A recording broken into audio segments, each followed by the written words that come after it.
أنت قمي أنت جزء من خديم ولا صريحة من هذا ما تفتح خير مبري مبري حوي بل يا جاهو حوي إني مزمنا سوكم دعك تخزر له بل أنا جاهو طيب ما أنت ودك سبعة خبرنا مصيلة أبتي أنا خديم لا دوبل وراح نبي أنا خسالي هرش دوبل كده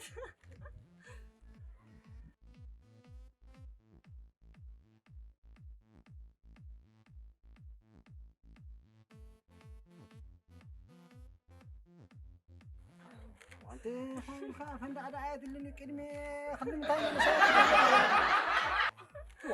سوري راسنا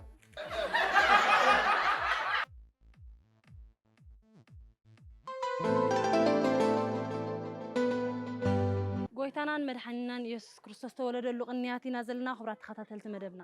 እንቋዕና በዓል ልደት ብሰላም ኣብፅሓና እንዳበልኩ ካብ ህድሞና ነባሪት ህያባት ልደት ሒዝና ኢና ንጓዓዝ ዘለና ክብራት ተኸታተልቲ መደብና እምበር ሕጂ ንበፅሖ ጋሻና ኮሜድያን መብራህቲ ሰሎሞን ይኸውን ተኸታተሉኒ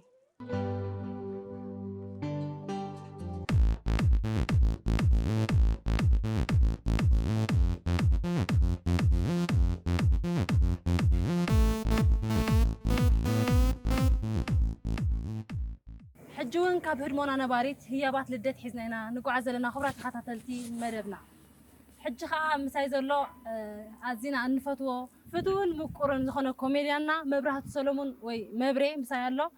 كم سترين زلهم باناتونن زي جيفتن كوبي مبري حوي انكو عن بعد لدت سلام صحنا ندابلكو خا هرمونا نباريت زي خبكا او يقني يلي بطعم يا زمسكين كتشحن عسران كلتن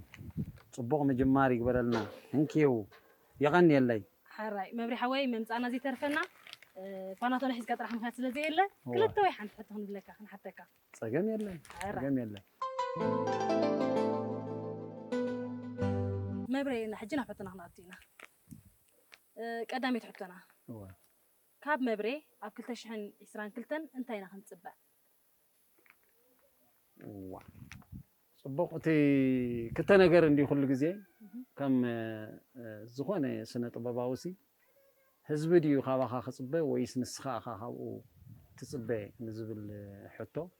ኩሉ ጊዜ ተሓባቢርካ ኢኻ ትኸይድ ንሕና ኣነ ኣብዚ 2022 ናይ ብሓቂ ጥዕና ሂቡንስ ከምቲ ህዝቢ ዝደልዮ ዋላ ኣይትግበር ንሱ ቁርብ ሕጉስ ዝብለለኹም እቲ ናይ ቀደምና ከነዘናግዑ ኢለ ይምና ኣነ ኣብዚ መጽእ ዘሎ ዓመት ኣሜን ጽቡቕ ዓመት ክኾነልና ንኹሉ ህዝቢ ኤርትራ ንኹሉ ደላይ ሰላም ዘለዎ ብልጽግና ዘለዎ ዓመት ክኾነልና ይምነ ንስኹም ከ ህድሞና ነባሪኻ ከምዚ ገርኩም ምናልባቲ ንሰባቲ ዓብይ ህያብ እዩ ፋናተን ይኹን ከምዚ ክትቦ ከለኻ ካልእ ገዚፍ ነገር ኣይኮነን ጽበሰብ ናብዚ መጽእ ዘሎ 2022 ሲ እንቋዕ ኣብ ቃዓካ ክትብሎ ከለኻ እቲ ዝዓበየ ንሱ እዩ سب نسي وبخبر مسيخا بجزء مسيخا ويا بكبابي مسيخا ويا بزدل خير خيبكاي خم زي كتب له كلها كومي سب زدل جزي خيبكايو نيشتي خيبكاي كونه نزل عمت سلام يصنحنا نقول امين حبيرو نقولاتنا عمت سلام كوننا نتمنى نكاليت حتى يقاتي نبري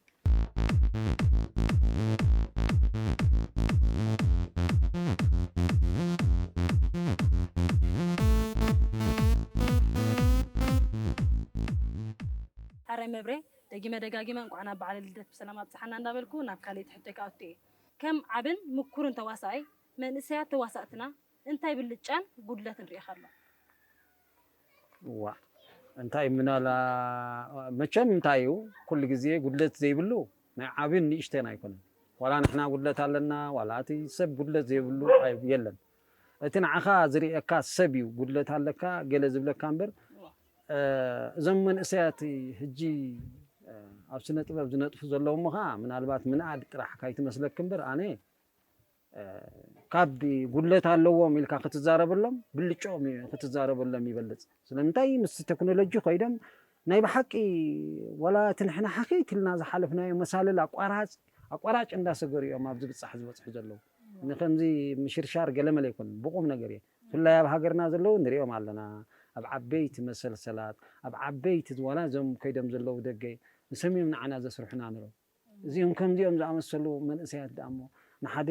ስኢልካ ዘይጠቅም ንእሽተይ ጉድለት ከም ጉድለት ጌርካ ኣለዎም ክትብል ተኾንካ ስኢልካ ከም ክስታይ ኮይኑ ይስማዓና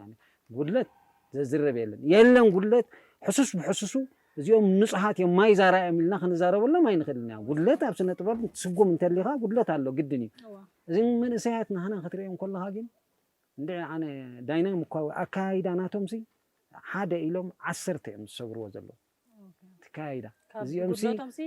ብልጫታቶም ይትበዝሕ ከምዚ ዝኣመሰለ መንእሰይ ከዓ ኮርሳት እንዳሃብካ ቋንቋታት እንዳምሃርካ እንድሕዳ ናይ ብሓቂ ክስታይ ገርና ንሪኦ ኣለና ክስቶም ክስቶም ተዘይብልካ ሕጂ ድሮ ኣብ ሽልማት ናይ ካልእ ናይ ኣፍሪቃ ድዩ ኣብ ካልእ ድዮን ይሽለም ኣለዋ እሰን ከዓ ዳርጋ ንሳቶም ዝዓልይዎን ዘለዉ እዮም ካብዚ ንላዕሊ ብከመይ ጌርካ ኢኻ ንመንእሰያት ከምዚ ኣለዎም ጉድለት ኢልካ ክትዛረበሎም ትኽእል ስለዚ በዚ ዘለውዎ ህዝብን መንግስትን እንዳሰጎመ ጥራሕ ምስ ካልእ ዝመፅእ ዘሎ ወለዶ ጆይን ክኾነና ንሳቶም መታን ንዓም ጥራሕ ምትብባዕ እዩ ዘድልዮ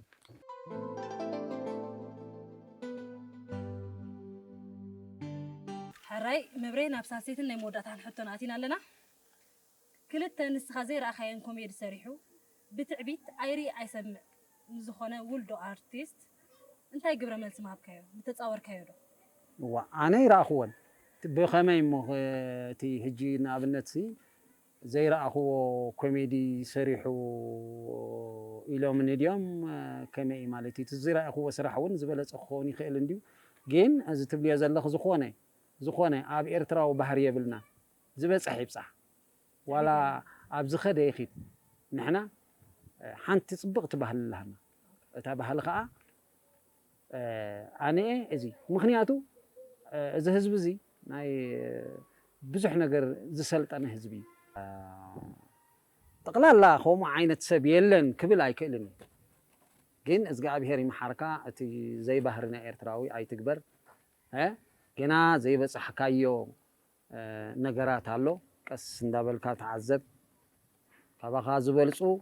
ብዙሓት ኣለዉ ንስኻ ካብኦም ተምሃር ንሶም ከዓ ካባኻ እንዳተተኻኸአና ኢና ንኸይድ ንበልኩ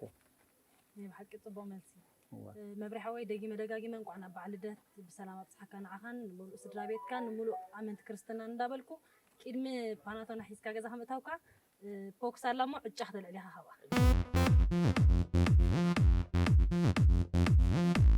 እምበር ዝዓመት እዚኣ ዝመቀረት ዓመት ክትኮነልና እንዳተመነኹ ነቲ በዚ ቅንያት ዝተወለደ ጎይታናን መድሓኒናን ኢየሱስ ክርስቶስ ዝተወለደሉ ቅንያት ልደት ኢና ዘለና ክቡራት ተኸታተልቲ መደብና እምበር ስነ ጥበባውያን ሃገርና ኣብ ገብዝኦም ከይድና ንገሊኦም በጊዕ ንገሊኦም ፓናቶነ ንገሊኦም ክልቲኡ ንገሊኦም እውን ገለ ሽልማት ሒዝናሎም ኢና ንኸይድ ዘለና ክቡራት ተኸታተልትና ደጋጊመ እንኳዕ ናብ በዓል ልደት ብሰላም ኣብፅሓና እንዳበልኩ መብሬ ሕጂ ካብዚኣ ቦክስ ኣላ ካብዚኣ ዕጫታት ኣለዋ ካብዘን ዕጫታት ኣልዒልካ ሓንቲ ኣልዒልካ እንድሕር ህድሞና ትብል ፅሕፈት ዘለዋ እንድሕር ረኺብካ ተዓዊትካ ኣለኻ ናብ ካልኣይ ህድሞና ነባሪ ደዳለወ ተሸው ኣሎ ናብኡ ክትኣትኻ ማለት እዩ እንድሕር ኣልዒልካ ፅሕፈት ህድሞና ትብል ተዘይብላ ግን ኣይተዓወትካን ካልእ መዓልቲ ኢና ክንረኸብ ማለት እዩ ኣልዒልካ እንድሕር ተዓዊትካ ኣብቲ ህድሞና ደዳለወ ተሸው ንቀዳማይ ዕዉት ፍሪጅ ንኻልኣይ ዕዉት 49 ኢንች ቴሌቪዥን ንሳልሳይ ዕዉት ከዓ ሓፃቢት ኣዳሊና ኣለና ዕድል ከመይ ኢኻ መብረይ ዓብበል ሕራይ ዕድል ከመይ ኢኻ ዕድላ ደሓን ብዙሕ ሓንቲ ግዜ በፂሓ ሓንቲ ነገር ኣረ ካልእ ክትከውን ሕጂ ዳሓ ተስፋ ገብር ሕራይ ደሓን ዝደለኹሞ ይኹን እስኪ መንእሰያት ኣብዚ ብፃሕ በፅሑ በፅሐትካን ኣይበፅሐትን ደስ ምበለኒ ነይሩ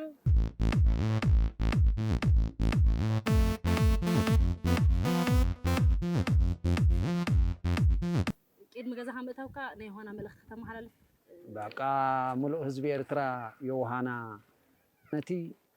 ንሕና ክንድቅስ ንሕና ሰላም ከነብል ንሕና ከምድልናይና ኣውደ ዓመትና